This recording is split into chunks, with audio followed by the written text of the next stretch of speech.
Proteus took sulfur powder on a spatula and heated it.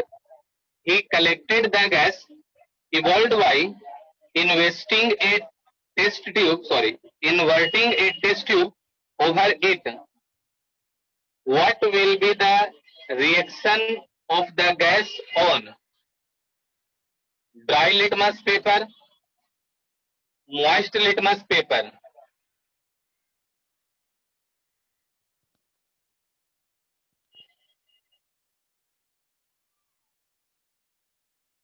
और B number में कह रहा है कि right a balanced chemical equation for the reaction taking place. Question को समझिए क्या कह रहा है। एक स्पुटुला, स्पुटुला मतलब चम्मच के जैसा होता है, तो यहाँ पर मान लीजिए कि ये चौड़ा है, तो स्पुटुला पर यहाँ पर सल्फर ले लिया गया और इसको गर्म किया गया। गर्म करने से यहाँ पर एक गैस बाहर निकला, गैस बाहर निकला और इस गैस को कलेक्ट कर लिया गया है एक टेस्ट ट्यूब में। यानी कि इस प्रकार से एक टेस्ट ट्यूब है, इसको उल्टा करके यहाँ पर रख दिया गया, तो जो भी गैस सल्फर से निकलेगा वो इसी टेस्ट ट्यूब में जाकर के जमा होगा। तो एक टेस्ट ट्यूब में सल्फर से निकलने वाले गैस को जमा कर लिया गया है। ठीक है, तो पहले आप ये सोचो कि सल्फर को अगर हीट करेंगे तो कौन सा गैस बनेगा। तो सल्फर को गर्म करने से सल्फर डाइऑक्साइड गैस का फॉर्मेशन होगा। जो गैस बनेगा बच्चों, वो कौन सा गैस बनेगा? सल्फर डाइऑक्साइड, जिसका फॉर्मूला होगा SO2। और बच्चों ध्यान दीजिए, सल्फर एक नॉन मेटल है, यानी कि ये जो ऑक्साइड बन रहा है ये नॉन मेटालिक ऑक्साइड बन रहा है। अगर ये ऑक्साइड नॉन मेटालिक है तो नॉन मेटालिक ऑक्साइड का नेचर होता है एसिडिक, तो इसीलिए यह एसिडिक नेचर का होगा। अब जो क्वेश्चन बोला है हम उसका जवाब देते हैं। तो क्वेश्चन नंबर ए का फर्स्ट में कह रहा है ड्राई लिटमस पेपर, मतलब इस सल्फर डाइऑक्साइड में ड्राई लिटमस पेपर ले जाएंगे तो ड्राई लिटमस पेपर में क्या चेंज होगा। तो मैं आपको बतला चुका हूं पहले भी कभी कि एसिड और बेस अपना एसिडिक बिहेवियर तब शो करता है जब वाटर प्रेजेंट होता है। तो अगर लिटमस पेपर ड्राई है तो उसमें वाटर तो प्रेजेंट है नहीं, इसीलिए ड्राई लिटमस पेपर में कोई प्रकार का एक्शन शो नहीं होगा। तो इसीलिए क्वेश्चन नंबर फर्स्ट में हो जाएगा no action on the dry litmus paper.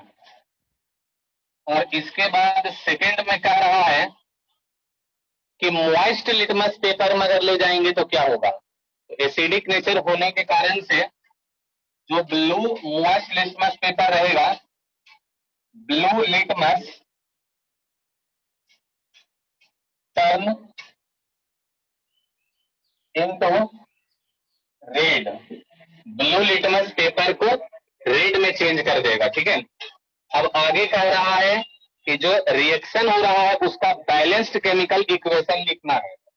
Question number B में कह रहा है कि जो रिएक्शन हो रहा है उसको बैलेंस्ड केमिकल इक्वेशन लिखना है। तो रिएक्शन क्या हो रहा है, तो सल्फर लिया गया, ये सल्फर ऑक्सीजन के साथ रिएक्शन किया हीट के प्रेजेंस में, और रिएक्शन करने के बाद बनाया है सल्फर डाई ऑक्साइड।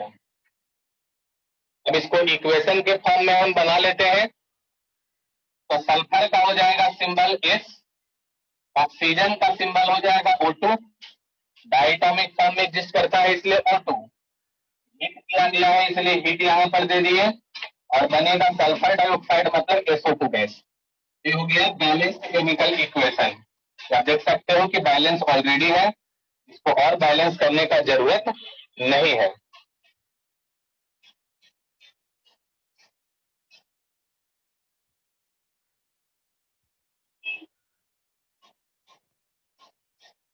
तो आगे हम लोग अब बढ़ते हैं। ये हो गया क्वेश्चन नंबर 9।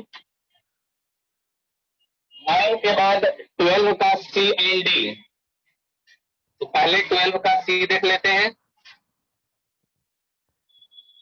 क्वेश्चन नंबर 12 का सी 12 में कह रहा है गिव रीजन, रीजन बतलाना है। कह रहा है aluminium is highly reactive metal, it is used to make utensil for cooking.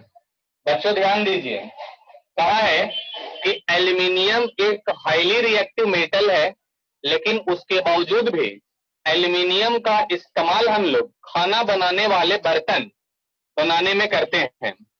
क्यों ऐसा होता है, इसका कारण बतलाना है। तो अगर एक वर्ड में हम इसका आंसर बोले तो इसका आंसर होगा ड्यू टू एनोडाइजेशन या ड्यू टू एनोडाइजिंग। एक ही चीज है, एनोडाइजेशन या एनोडाइजिंग। सवाल उठता है कि ये एनोडाइजेशन क्या होता है। तो बच्चों ध्यान दीजिएगा, एल्यूमिनियम मेटल का अगर कोई बर्तन बनाया जाता है तो उस बर्तन का सबसे ऊपर का लेयर पहले ही ऑक्सीजन गैस के साथ रिएक्शन कर लेता है। अब वह और ऑक्सीजन के साथ रिएक्शन नहीं कर सकता है। जो रिएक्शन करना था वो पहले ही रिएक्शन कर लिया। अब वो फर्दर और ऑक्सीजन के साथ या और किसी दूसरे गैस के साथ रिएक्शन नहीं कर सकता है, और इसीलिए हम लोग उसका इस्तेमाल खाना बनाने वाले बर्तन में कर सकते हैं। ठीक है बच्चों, ध्यान दीजिए, एल्यूमिनियम एक हाईली रिएक्टिव मेटल है, लेकिन उसके बावजूद भी उस एल्यूमिनियम मेटल का इस्तेमाल हम लोग खाना बनाने वाले बर्तन में करते हैं। क्यों ऐसा होता है, इसका कारण बतलाना है। तो एक वर्ड में इसका आंसर होगा ड्यू टू एनोडाइजिंग। अब सवाल उठता है कि एनोडाइजिंग क्या है।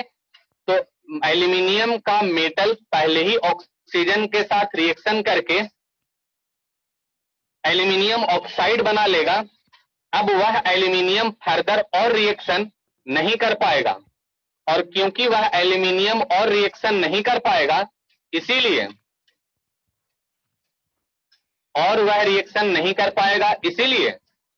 उस एल्यूमिनियम का इस्तेमाल हम लोग खाना बनाने वाले बर्तन में कर सकते हैं। यही इसका आंसर है। ठीक है, इसके बाद आगे है क्वेश्चन नंबर डी में, carbonate and sulphide ore are usually converted into oxide during the process of extraction. बच्चों ध्यान दीजिए, क्वेश्चन ये कह रहा है कि जब हम लोग मेटलर्जी अप्लाई कर रहे हैं और हम लोगों को एक कार्बोनेट ओर है, तो कार्बोनेट ओर को पहले कैल्सिनेशन प्रोसेस अप्लाई करके ऑक्साइड में चेंज करते हैं, और उसी तरह से सल्फाइड ओर के लिए पहले रोस्टिंग प्रोसेस अप्लाई करके ऑक्साइड में चेंज करते हैं, और उस ऑक्साइड के बाद फिर मेटल को हम लोग ऑब्टेन करते हैं। तो ऐसा क्यों होता है, आखिर कार्बोनेट ओर से डायरेक्ट मेटल को क्यों नहीं ऑब्टेन कर लेते हैं, सल्फाइड ओर से मेटल को ऑब्टेन क्यों नहीं कर लेते हैं, पहले उस कार्बोनेट ओर और सल्फाइड ओर को मेटल ऑक्साइड में क्यों कन्वर्ट करते हैं। ये क्वेश्चन पूछ रहा है हम लोगों से। तो इसका आंसर ये होगा, बहुत आसानी से हम इसका आंसर दे सकते हैं। इसका आंसर हम लोग ये दे सकते हैं कि अगर कार्बोनेट ओर और सल्फाइड ओर को मेटल ऑक्साइड में जब कन्वर्ट कर लिया जाता है, तो उससे मेटल को ऑब्टेन करना इकोनॉमिकल हो जाता है और कन्वेंशियल हो जाता है। अगर कार्बोनेट ओर या सल्फाइड ओर को हम लोग मेटल ऑक्साइड में कन्वर्ट कर लेते हैं, तो उससे मेटल को ऑब्टेन करना इकोनॉमिकल हो जाता है एंड कन्वेंशियल हो जाता है, और इसीलिए हम लोग पहले कार्बोनेट और सल्फाइड ओर को मेटल ऑक्साइड में कन्वर्ट करेंगे, ताकि मेटल हम लोगों को आसानी से और कम खर्च में मेटल ऑब्टेन हो जाए। ठीक है, यही इसका आंसर होगा। तो क्वेश्चन नंबर ये हो गया 12 का सी और 12 का डी। एक बार सभी लोग देख लेंगे क्वेश्चन नंबर 3, 5, 9 और 12 जो हम बतलाए हैं। इसमें किसी को और मेरे बतलाने के बाद भी कंफ्यूजन है तो वो हैंड रेज करके अपने कंफ्यूजन को दूर कर सकते हैं।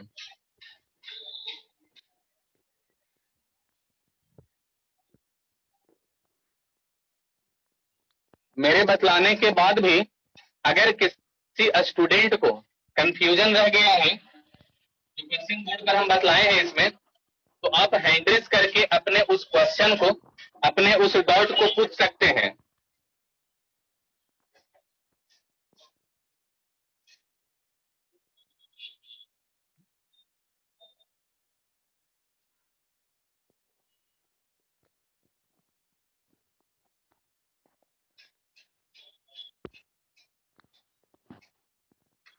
अगर किन्हीं को प्रॉब्लम है बच्चों तो आप बोल सकते हैं।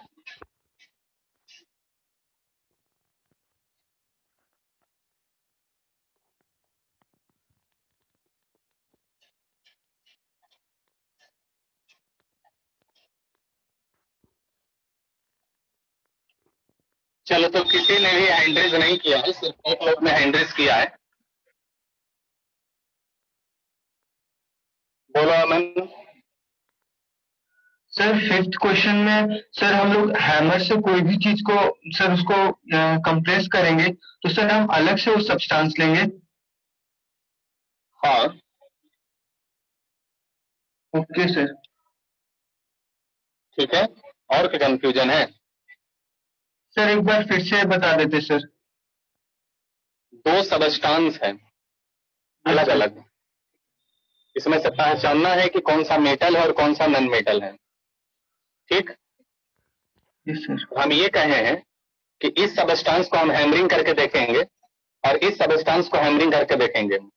हैमरिंग करने से जिस सबस्टांस को थिन शीट में कन्वर्ट कर पाएंगे वो मेटल होगा, और हैमरिंग करने से जो सबस्टांस थिन शीट में कन्वर्ट नहीं होगा वो नॉन मेटल हो गया। हो गया जवाब। Okay sir. म्यूट हो जाइए।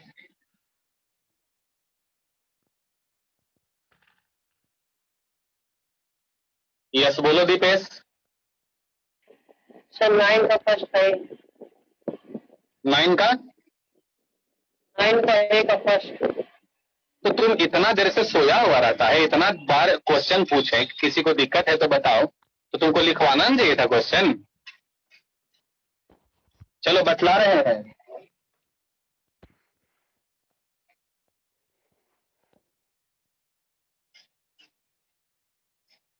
नाइन कह रहा है कि सल्फर डाइऑक्साइड में अगर हम लोग ड्राई लिटमस पेपर को डालेंगे तो ड्राई लिटमस पेपर में क्या एक्शन होगा ये बतलाना है।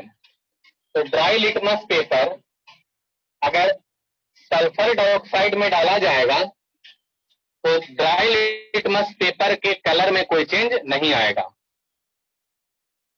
और सेकेंड में मॉइस्ट लिटमस पेपर अगर सल्फर डाइऑक्साइड में डालेंगे तो मॉइस्ट लिटमस पेपर का कलर ब्लू से चेंज हो जाएगा रेड में। समझ में आया दीपेश?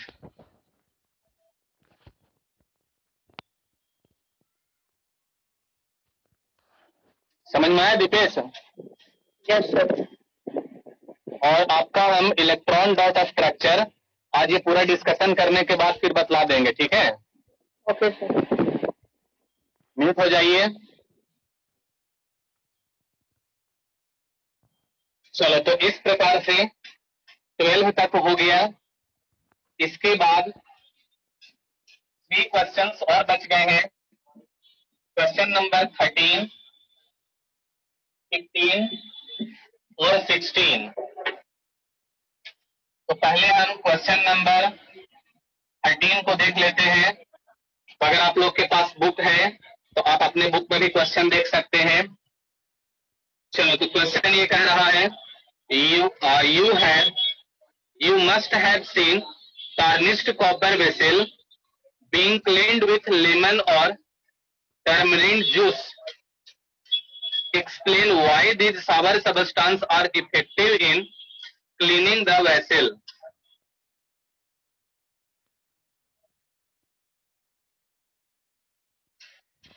बच्चों ध्यान दीजिए, कह रहा है कि जो टार्निस्ड कॉपर वेसल है। अब सवाल उठता है कि टार्निस्ड कॉपर वेसल क्या होता है। तो अगर आपके घर में कॉपर का बहुत पुराना अगर कोई बर्तन होगा तो उसको आप लोग देखिएगा वह काला पड़ जाता है या हरा हो जाता है। तो उसी को हम लोग टार्निश्ड कॉपर वेसल कहते हैं, ठीक है। तो टार्निश्ड कॉपर वेसल का मतलब होता है कि कॉपर बर्तन पर कॉपर कार्बोनेट का लेयर जमा हो गया है। कॉपर के बर्तन पर क्या जमा हो गया बच्चों? कॉपर कार्बोनेट, ठीक है। तो कह रहा है कि कॉपर कार्बोनेट को हटाने के लिए हम लोग लेमन जूस या टर्मरिन जूस का इस्तेमाल करते हैं, मतलब नींबू का रस या इमली का पानी का इस्तेमाल हम लोग करते हैं। क्यों? तो देखो बच्चों ध्यान दीजिएगा, जो कॉपर का बर्तन है वो टार्निश्ड हुआ है क्योंकि उस पर एक बेसिक लेयर जमा हो गया है। जैसे अगर हम मान ले कि ये एक कॉपर का सपोज बर्तन है, मान लीजिए कुछ इस तरह का, तो इसके आउटर सरफेस पर ये जो हम मोटा दिखा रहे हैं, इसके आउटर सरफेस पर बेसिक लेयर जमा हो जाता है। ये क्या जमा हो गया? बेसिक लेयर जमा हो गया इसके आउटर सरफेस पर। कैसा लेयर है बच्चों ये? तो ये है बेसिक लेयर, मतलब बेसिक सब्सटेंस का लेयर है ये, ठीक है। तो अगर इस पर हम एसिड डालेंगे तो ये एसिड इस बेसिक लेयर के साथ रिएक्शन कर लेगा, और रिएक्शन होने के कारण ही जो टार्निश्ड कॉपर वेसल है वो आपका साफ हो जाएगा, ठीक है। ठीक से ध्यान दीजिए क्या इसका आंसर होगा। इसका आंसर ये होगा कि tarnished copper vessel is due to the formation of basic layer on the copper utensil. Copper के बर्तन में क्योंकि ऊपर में बेसिक लेयर आ गया है, इसी वजह से कॉपर का बर्तन टार्निश्ड हो गया है, ठीक है। लेकिन जब उस पर हम लोग लेमन जूस या टर्मरिन जूस जब हम लोग डालेंगे तो वह एसिड होने के कारण से उस बेसिक लेयर से रिएक्शन कर लेगा और कॉपर का बर्तन पूरी तरह से साफ हो जाएगा, ठीक है। यही इसका आंसर होगा। ये हो गया क्वेश्चन नंबर 13। अब हम क्वेश्चन नंबर 15 को बतलाने जा रहे हैं। तो क्वेश्चन नंबर 15 देखिए क्या कहता है। 15 में कह रहा है कि a man went door to door posing as a goldsmith. He promised to bring back the glitter of old and dull gold ornaments. An unsuspecting lady gave a set of gold bangles to him. Their weight was reduced drastically. The lady was upset, but after a futile argument, the man beat a hasty treatment. Can you play the detective to find out the nature of the solution he had used? चलिए, बहुत बड़ा question था। आप लोगों ने हो सकता है कुछ लोग ने क्वेश्चन सुना भी होगा, कुछ लोग के पास एनसीईआरटी बुक होगा तो उसको पढ़ भी रहे होंगे। तो चलिए हम इसको समरी में पूरे का क्वेश्चन समझाते हैं। क्या क्वेश्चन कह रहा है? क्वेश्चन कह रहा है कि कोई एक मैन है जो गोल्ड स्मिथ के रूप में एक लेडी के पास गया। एक लेडी के पास एक गोल्ड स्मिथ गया और उस गोल्ड स्मिथ का ये प्रॉमिस था, ये दावा था कि आप अगर हमको पुराना गोल्ड का कोई ऑर्नामेंट दीजिएगा तो उसे हम पहले जैसा बिल्कुल चमका देंगे, ठीक है।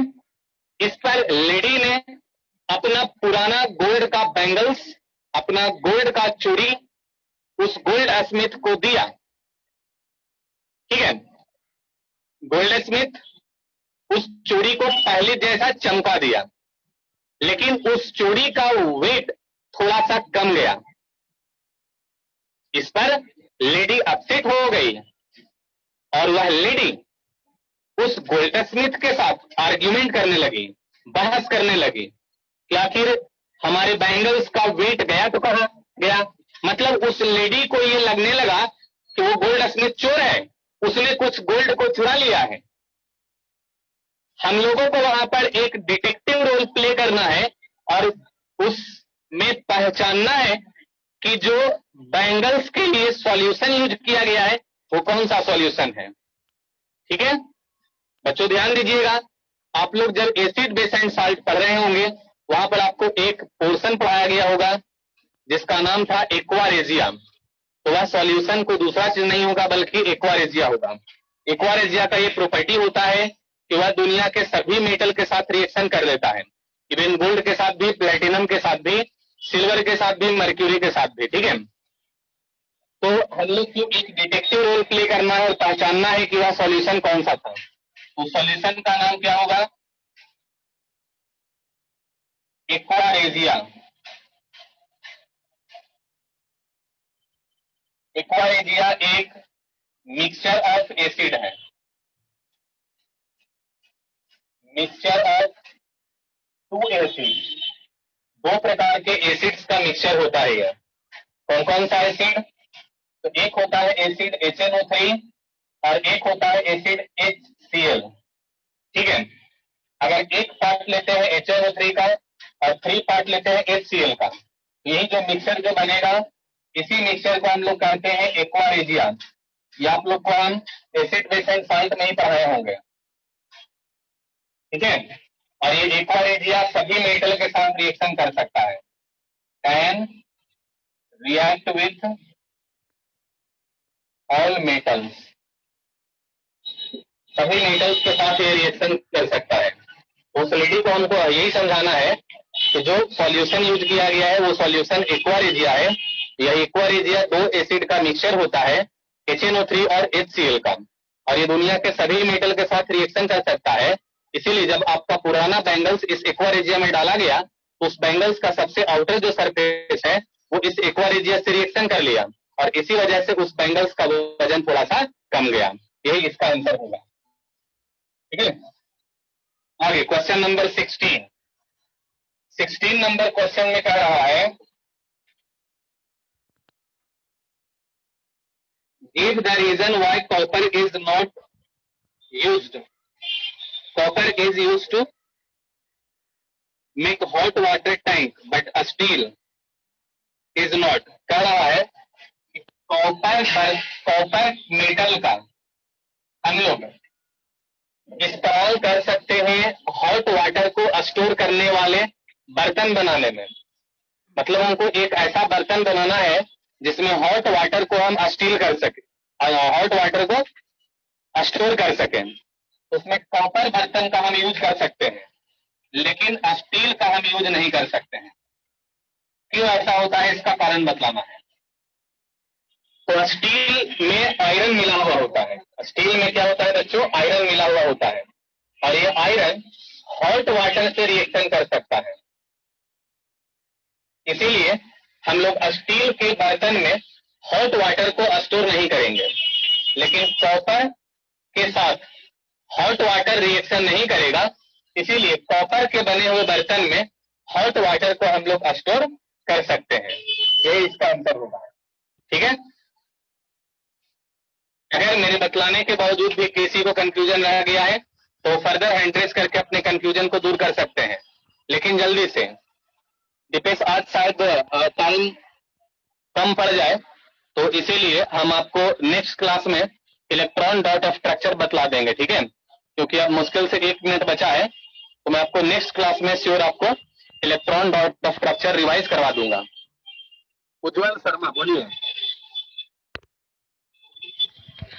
सर 15 का जो एक्वारेजिया सॉल्यूशन, यहाँ पे कोई और सॉल्यूशन नहीं हो सकता है? आप पहले ये बतलाइए कि कौन सा क्लास में पढ़ते हैं और कौन सा सेक्शन में पढ़ते हैं। 10th है सर। तो 10th ए में तो उज्जवल शर्मा के नाम से कोई स्टूडेंट है नहीं मेरे पास।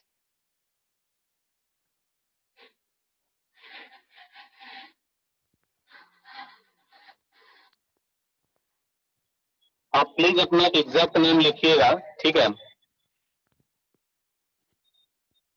रिचा बोलिए। एक क्वेश्चन पूछना है। बोलो बोलो जल्दी बोलो, वीडियो डिस्कनेक्ट हो जाएगा। इलेक्ट्रिक वायर को पीवीसी से क्यों कोट करते हैं? ताकि वह हम लोग को इलेक्ट्रिक शॉक ना लगे।